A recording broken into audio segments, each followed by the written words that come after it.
ગુફ્તગુ થોડી ક્ષણો તમારી સાથે એમાં આપનું સ્વાગત છે. ઘણા લાંબા સમયથી પણ એક એવા વ્યક્તિની ખોજમાં હતી કે જે મલ્ટી ટેલેન્ટેડ હોય, જે આપણને સમાજ માટે ઘણું આપે છે. તો ચિરંજીવભાઈ પટેલ આપણી સાથે છે. કદાચ કર્મા ફાઉન્ડેશન, પીસી સ્નેહલ ગ્રુપ એનાથી ન કરું, પણ ખાલી ઇન્ડિવિડ્યુઅલ ચિરંજીવભાઈ પટેલ જ નામ કાફી છે. ખૂબ સફળ બિઝનેસમેન, ખૂબ સેવાના કાર્યો કરે છે. તો ચિરંજીવભાઈ, ખાસ એ કહેવા માગીશ કે તમે અમુક હજુ નાની ઉંમરે તમે ઘણા સેવાના કામ કરો છો. તો એનાથી એક કેમ પ્રેરણા મળી અને એક સેટિસ્ફેક્શન એનાથી તમારી લાઈફમાં શું? તમે કીધું એમ સમાજને બહુ પાછું આપે છે, પણ જે સમાજમાં આપણે રહીએ છીએ ને એ સમાજ આપણને શું આપે છે જન્મ્યા ત્યારથી અત્યાર સુધી, એ કદાચ આપણે કોઈ દિવસ ટાઈમ કાઢીને વિચારતા નથી. એ કદાચ મને જ્યારે હું 25 વર્ષનો કે 27 વર્ષનો હતો ને ત્યારે બધું કમાયા પછી શોર્ટ ટાઈમમાં નાની ઉંમરે સક્સેસ જ્યારે મળવાનું ચાલુ થઈ ત્યારે એ વિચાર આવતો હતો કે આ સમાજનો બહુ જ મોટો ફાળો છે અને મારી સક્સેસમાં તો બહુ જ મોટો ફાળો છે. તો જ્યારે મેં ટ્રાવેલ કરતો હતો, શાંતિથી બેઠો હતો, મને એવું થતું હતું કે મને સૌથી વધારે ખુશી શેમાં મળે છે. તો એ કદાચ કોઈકને ખુશ જોઈને કે કોઈકની ખુશીમાં કોઈક ભાગીદાર થઈને મળતો હતો. તો મને તો સમાજ પ્રત્યે જેને મને આટલું બધું આપ્યું છે, મારી ડ્યુટી છે. આ ધરતી આપણને બહુ આપે છે, સમાજ આપણને બહુ આપે છે, અને આપણા ઘરવાળા હોય, આપણા આજુબાજુના હોય, આપણા એમ્પ્લોઈઝ હોય, એ બધા જ લોકોના લીધે આપણે જે છીએ. કર્મા ફાઉન્ડેશન કે પીસી સ્નેહલથી મોટું તો મારા માટે કોઈ ના હોઈ શકે. એ છે તો હું છું.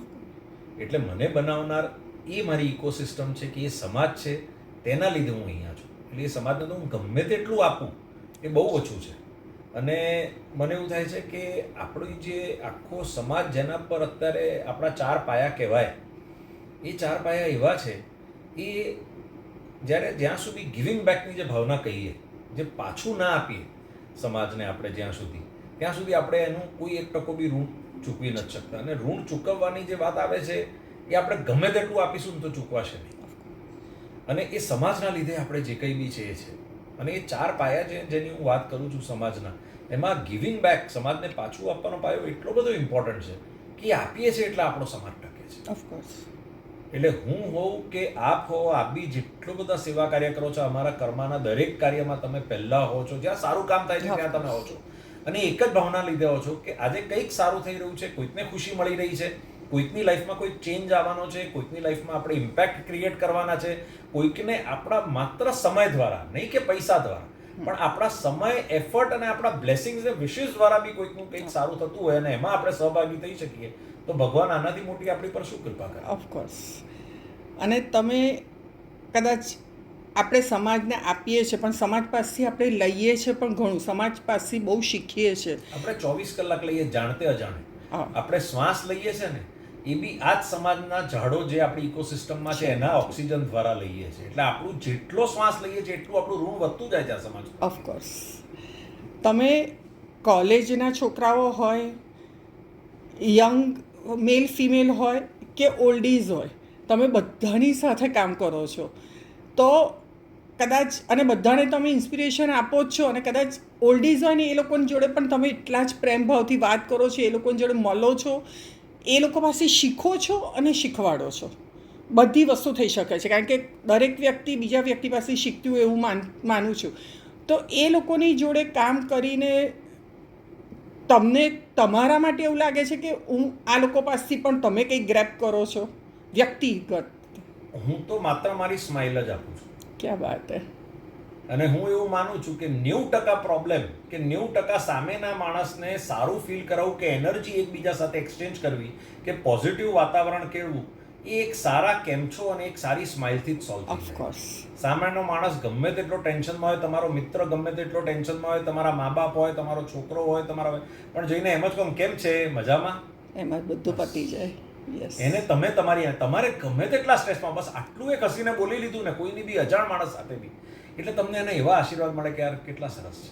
જાદુ કી ઝપ્પી જેવું થઈ જાય. જાદુ કી ઝપ્પી છે. સાચી વાત કે તમે જાણે અજાણ માણસે ગમે તેને જઈને જાદુ કી ઝપ્પી ના આપી શકો, તો તમારી સ્માઇલ એ જાદુ કી ઝપ્પી જ છે. સાચી વાત છે. અને બીજું છે રિસ્પેક્ટ.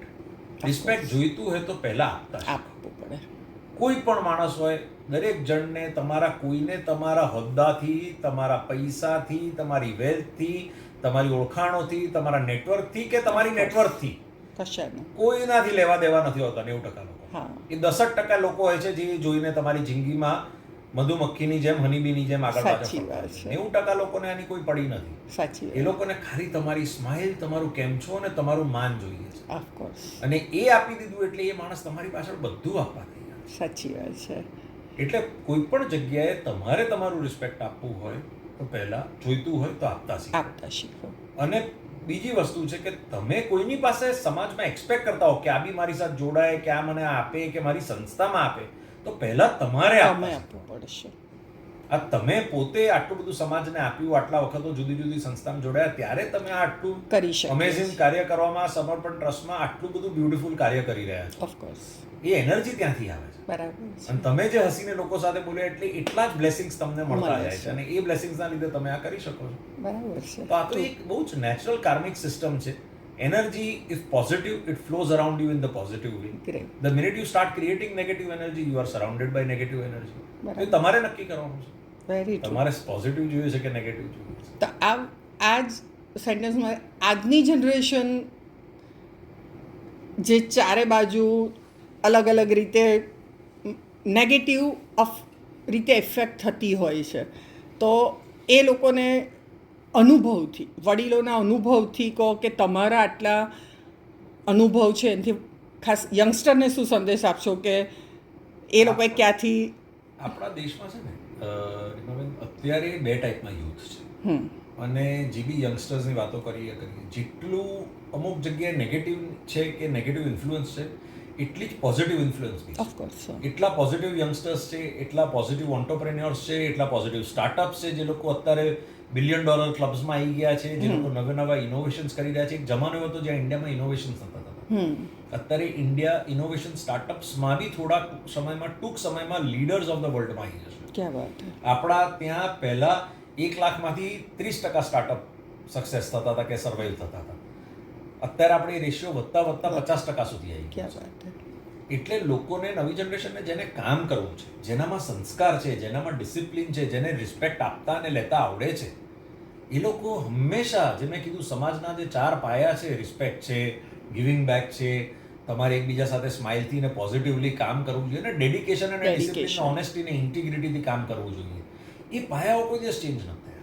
અને એ પાયાઓને જે સાથે રાખીને, એને અમલ કરીને પોતાની જિંદગીમાં જાય છે, એ યુથ આગળ છે. હવે જે યુથને આળસ છે, જે યુથને શોર્ટ ટર્મ પૈસા જોઈએ છે, જે યુથ એવું સમજે છે કે પેલો આગળ ગયેલો માણસ કંઈક ખોટું કરીને જ ગયો છે અને મારે બી એ જ શોર્ટકટ વાપરવો છે, મારે બી રાતોરાત પૈસા જોઈએ, નેગેટિવ થોટ. એ લોકો હંમેશા easy money, shortcut of success, બીજી વસ્તુઓથી નેગેટિવ થોટ્સમાં આવી જાય છે. સાચી વાત. અને નેગેટિવ કરવા માટે બીજી બધી એક્સટર્નલ વર્લ્ડની ને વેસ્ટર્ન ઇન્ફ્લુઅન્સીસ બહુ જ છે, જે તમને ઇઝીલી આકર્ષણ કરી દે છે. અને એમાં જો તમારું મનોબળ થોડું બી ઢીલું પડી જાય છે, તમારે થોડોક વખત બી રાહ નથી જોવી હોતી, એટલે તમે એમાં ઇન્ફ્લુઅન્સ થઈ જાઓ છો. પેલા 100 સ્ટેપ માટે 99 સ્ટેપ સુધી એ લોકો સ્ટ્રગલ કરે છે. જ્યારે છેલ્લો સ્ટેપ લેવાનો આવે છે ત્યારે એ લોકો છોડી દે છે, અને એ લાસ્ટ સ્ટેપ એમની સક્સેસનો હોય છે ને ત્યારે એ લોકો ઢીલા પડી જાય. સાચી વાત છે. તમે ઇન્ડિયામાં તો એટલું ફરશો, દુનિયાની ખૂબ સફર કરો છો. ફરવાનું તમારું પેશન તો છે જ, પણ એની સાથે તમે આટલી જગ્યાએ ફરો છો, ત્યાં પણ હુઝુને મળતા હો છો, તો એ લોકોના કલ્ચર કરતાં તો જે તે વ્યક્તિઓને, આટલા બધા વ્યક્તિઓને મળો છો તમે, ઘણા ધર્મગુરુઓને મળો છો, પછી એમાં બધા જ આવી ગયા, તો એ લોકો પાસેથી કંઈક ગ્રેપ કરવું હોય અને એને તમે તમારી લાઈફમાં ઉતાર્યું હોય અને સક્સેસ થયા હોય, એવું શું? પહેલી વસ્તુ તો હું એટલે બહુ જ મારું સૌભાગ્ય છે કે હું આવા લોકોને મળી શકું છું, કે આ મને એક્સપોઝર આ ઉંમરે મળ્યું છે, કે મેં વર્લ્ડ લીડર્સથી લઈને world religious, spiritual, sports people, celebrities બધા સાથે ઇન્ટરેક્ટ કર્યું છે. As far as learning is concern, તો હું એવું કહું કે એવું છે નહીં કે મેં કોઈ મોટા વ્યક્તિ પાસે કંઈક શીખ્યું છે તો નાના પાસે નથી શીખ્યું. મારા લાઈફમાં સારામાં સારા લર્નિંગ્સ મારા રોજ મળવાવાળા મિત્રો પાસે મને મળ્યું છે, ઓફકોર્સ. મારા મા બાપ પાસે મળ્યું છે, મારા કંપનીમાં અમારો જે પરિવાર છે, જે લોકો અમારી સાથે જોડાયેલા છે, એ લોકો સાથે એમને બી ખ્યાલ નહીં હોય, પણ જાણતા અજાણતા હું કંઈક ઘણું શીખીએ શીખું છું. છીએ. અને શીખવાનું તો પ્રોસેસ એવી છે કે life is a learning process, life long learning process. રોજ કંઈક હું એક નવી વસ્તુ શીખું છું અને Okay. ઓબ્ઝર્વ કરું છું અને એ લોકોનું ઇમ્બાઇબ કરું છું. એમને ખ્યાલ બી નહીં આવતો કે હું કોની પાસેથી કેટલું યસ, શીખી છું. સાચી વાત છે. આજે તમારી પાસે તમારી નિસ્વાર્થ ભાવનાની સેવા, તમે જે મને વાત કરી, તો આજનું મારું જે લેસન હતું મેં એમાંથી કંઈક ઓલરેડી મેં લઈ લીધું. તો એમાં હોદ્દો ના આવે કે એમાં કોઈ સ્ટેટસ ના આવે શીખવા માટે. સેકન્ડ, તમે બહુ જ સરસ પૂછ્યું કે બહારગામના ઇન્ટરનેશનલ લોકોના જે ટોપ ફેમિલીઝને હા. મળીએ છીએ તો એમની પાસેથી શું શીખીએ છીએ, તો હું એટલું કહી દઉં, જેટલા લોકો ફોરેનમાં અને વેસ્ટર્ન કન્ટ્રીઝમાં સર્વાઈવ કર્યા છે ને, એ લોકોએ એમનો કલ્ચર અને એમની ફેમિલી વેલ્યુઝને હજુ ન છોડી, એટલે એ લોકો સાચી. સર્વાઈવ કર્યા. જે લોકો એ કલ્ચર અને ફેમિલી વેલ્યુઝ છોડી દીધી છે ને, એ લોકો બધા અનસક્સેસફુલ છે. સાચી વાત. આપણને લાગે છે કે ઘણીવાર ફોરેન ફેમિલીઝમાં કલ્ચર અને ફેમિલી વેલ્યુઝ નથી હોતી ને એ લોકો ડિસઇન્ટિગ્રેટેડ હોય છે. ના, જેટલા લોકો ત્યાં સક્સેસફુલ છે, all are large families. They are very very close. એ લોકોની એક ફેમિલીમાં સેક્રિફાઈસ કરવાની જે ભાવના છે, એ જ. અન્ડરસ્ટેન્ડિંગની ભાવના, જે સ્પેસ આપવાની ભાવના, હું 4 જનરેશન ચાલતા ફેમિલીઝને હું મળેલો છું ઇન્ટરનેશનલી, અને એ લોકો પાસેથી બી શીખેલો છું. અને એ લોકો એમના કલ્ચરને બહુ જ જોડાયેલા છે, એટલે એ લોકો આગળ છે. અને રહી વાત ધર્મગુરુઓની, તો એ લોકો તો લાઈફ લોંગ લર્નિંગ લેસન્સ મને આપે છે. કારણ કે હું જેટલી વાર એ લોકોને મળું છું તો એમના તેજ અને એનર્જીથી મને જે પોઝિટિવિટી આવે છે ને, એ લોકો જે મને ખાલી એક ડબ્બો કે આશીર્વાદ આપે છે ને, બસ મને એ. લાગે છે એના લીધે જ મારામાં આ શક્તિ આવે છે ઓફકોર્સ. કંઈક કરવાની. તમે જે ફેમિલી બોન્ડિંગની વાત કરી, તો ખાસ હું ચિરંજીવી માટે એ કહેવા માગીશ કે તમારા પણ ફેમિલીમાં જે બોન્ડિંગ છે, પછી તમે દરેક જનરેશન સાથે તમે એટલું જ સરસ, અને ખાસ તો હું બાની વાત કરીશ કે આટલા વર્ષે પણ તમે એમની સાથે જે પ્રેમ ભાવ, એમની બર્થડેને દિવસે મને અત્યારે એક વર્ડ યાદ છે, ચલ મારી યંગ ડોશી તારે કેક કાપવાની છે, અને જે પ્રેમ ભાવથી તમે એમને હાથ પકડીને સ્ટેજ પર લઈ ગયા હતા જ્યારે એમની ના હતી. એટલે અમે તો જે કંઈ બી છે એમના- અને અમારા દાદાના જ આશીર્વાદથી છે અને અમારા ફોરફાધર્સના આશીર્વાદથી છે. હું જે ફેમિલીને બિલોંગ કરું છું એની 19મી જનરેશન મારો સન છે.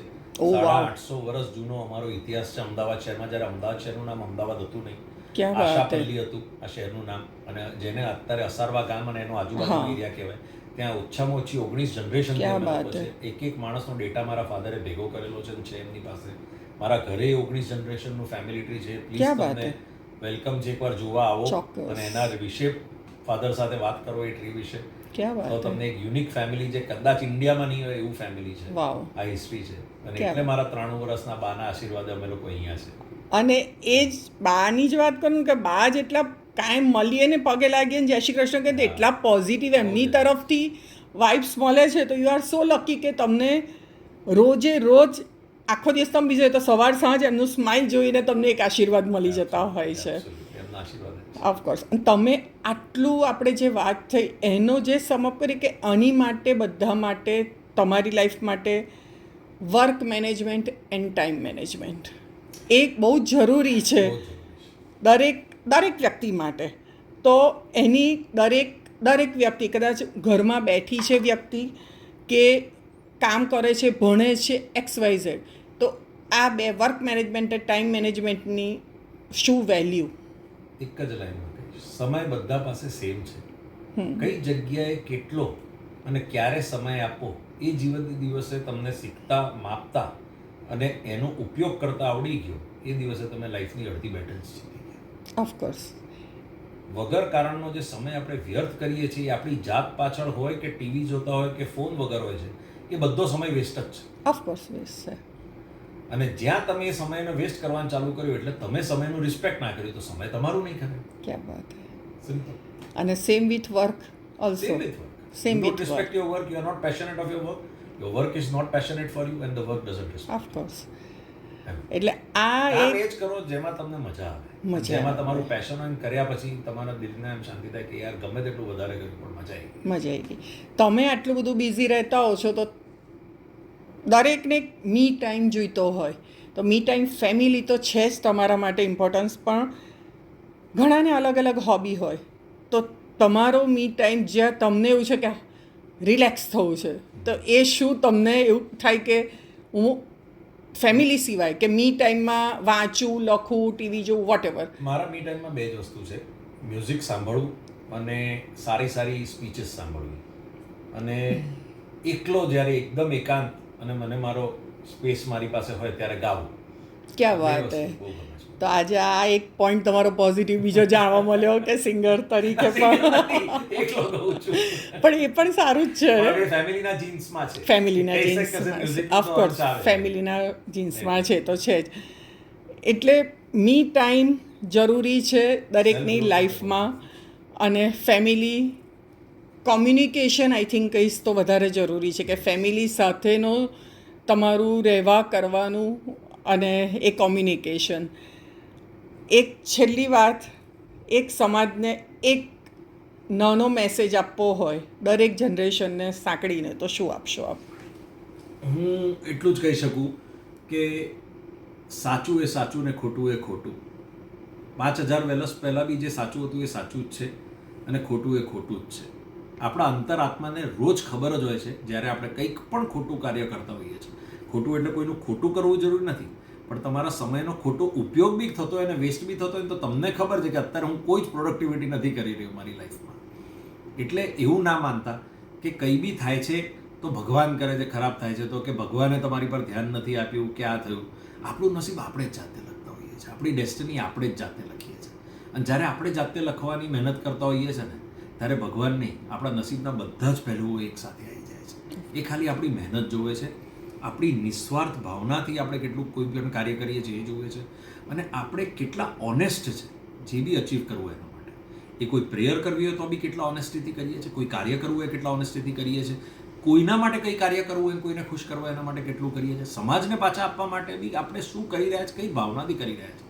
સોશિયલ મીડિયામાં બતાવવા કરીએ છીએ, ફોટો લેવા કરીએ છીએ કે જેન્યુઅનલી સામેના માણસને ખુશ કરવા માટે કરીએ છીએ. એ બહુ ઇમ્પોર્ટન્ટ છે. એ જ્યારે આપણે સમજી જઈશું કે સાચું શું ખોટું શું, બસ તો દુનિયામાં કોઈ લેસનની, કોઈ મેનેજમેન્ટની કે કોઈ ભણવાની, કોઈ લર્નિંગની, કોઈ સ્પીચની, કોઈ ગુરુની જરૂર નથી. કારણ કે આપણે જ આપણી જાતના સૌથી સાચા ગુરુ છે. આપણામાં જ પરમાત્માનો અંશ આવેલો છે, એ જ આપણી દરેક જણની આત્મા છે. ક્યાં વાત હે, ક્યાં વાત હે. એટલે નસીબ કરતાં કર્મ પર 100% વધારે ધ્યાન રાખવા ગીતા બી જેવું એ જ છે. કહે છે ઓફકોર્સ. કે તમે તમારું કર્મ કરો, નસીબ તો મારે પછી જોવાનું બોલે છે. ચાલે કામ કરે, તમે તમારું સારું કર્મ કરશો તો તમને સારું. કર્મ ક્યાં વાત હે. Thank you so much Thank you. ચિરંજીવ. ખાસ ગુફ્તગુ થોડીક ક્ષણોમાં આવી રીતે આવીશું અને ખાસ ચિરંજીવી પાસેથી આજે બહુ જ બધા લેસન મળ્યા છે, ખૂબ જાણવા શીખવા મળ્યું છે, એટલીસ્ટ મને, અને કદાચ સાંભળીને દરેક જણને એ જાણવા શીખવા. થેન્ક યુ સો મચ ચિરંજીવભાઈ, થેન્ક યુ સો મચ.